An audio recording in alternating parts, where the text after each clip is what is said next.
Dalam dialog Rakyat Bersuara yang dipandu Aiman Wicaksono, pemirsa, politisi P3 Roma Hurmuzi mendorong semua pihak untuk mendukung Presiden dan Wakil Presiden terpilih Prabowo Gibran.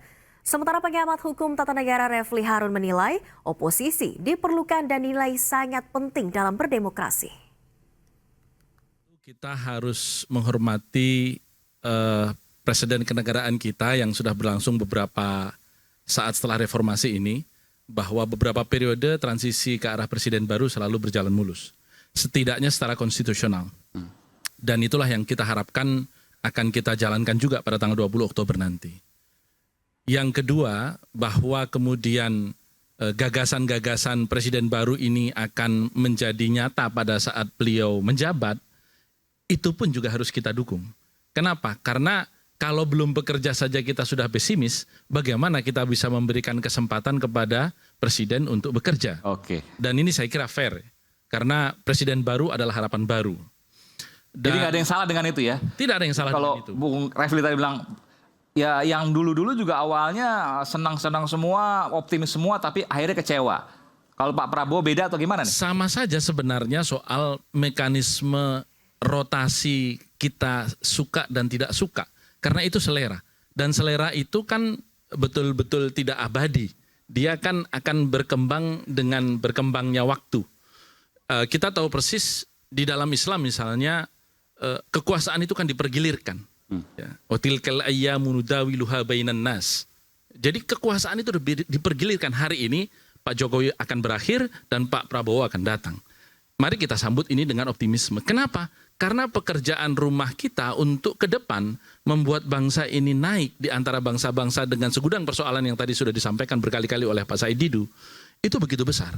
Jadi kalau energi kita 10 tahun kemarin itu habis dengan konflik horizontal antara buzzer dengan para influencer, dengan antara buzzer dengan para public figure begitu ya. Mari itu kita sudahi dan kita sampaikan itu kepada Pak Prabowo. Sepemahaman saya, karena 2014 lalu saya juga menjadi salah satu wakil ketua tim kampanye nasional Prabowo. Pak Prabowo itu orang yang apa adanya, bukan orang yang suka dengan aneka citra. Jadi kalau suka dengan saya, pilihlah. Kalau tidak suka, ya sudah. Secara batin tentu berbeda ketika kita bicara soal individu. Silakan. Pak Prabowo itu kalau kita lihat, memaafkan Pak Jokowi saja bisa, bahkan bergabung. Ya setelah betapa serangan pada tahun 2019, karena saya juga berada di tim inti Pak Jokowi pada waktu itu, luar biasa kepada Pak Prabowo. Kita ingat pada waktu debat. Sorry Bung Romi, ya. Pak Prabowo memaafkan Jokowi atau Jokowi yang memaafkan Pak Prabowo? Mana sebetulnya yang terjadi? Saya kira yang ada saling memaafkan. Karena kalau Pak Jokowi tidak memaafkan, dia tidak akan menggandeng Pak Prabowo. Sebaliknya kalau Pak Prabowo tidak memaafkan, dia tidak akan mau bergabung. Dan apa yang ini saya nyentil sedikit. Apa hebatnya orang yang bergabung dengan pemerintahan? Itu kan sama-sama mendapatkan kenikmatan. Yang hebat itu kalau tetap stay di oposisi. Jadi kalau misalnya Anda nih ya, mau stay di oposisi, itu baru saya hargai. Kalau cuma melipir pemerintahan tuh semua orang mau suka. Ya kan? Nggak ada orang yang tidak suka dengan kekuasaan.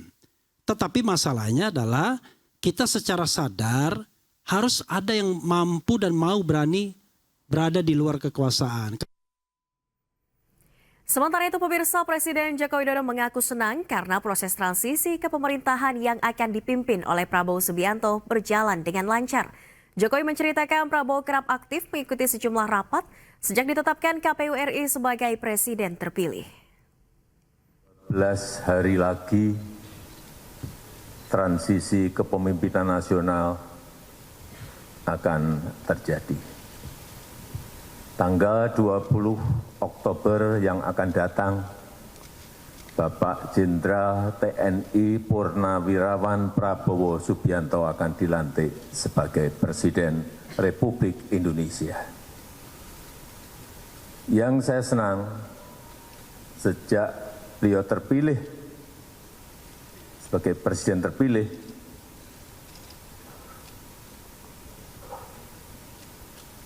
persiapan menuju ke pelantikan itu betul-betul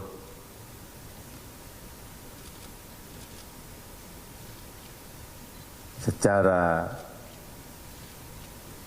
rencana kerja, program, dan lain-lain, transisinya berjalan dengan baik.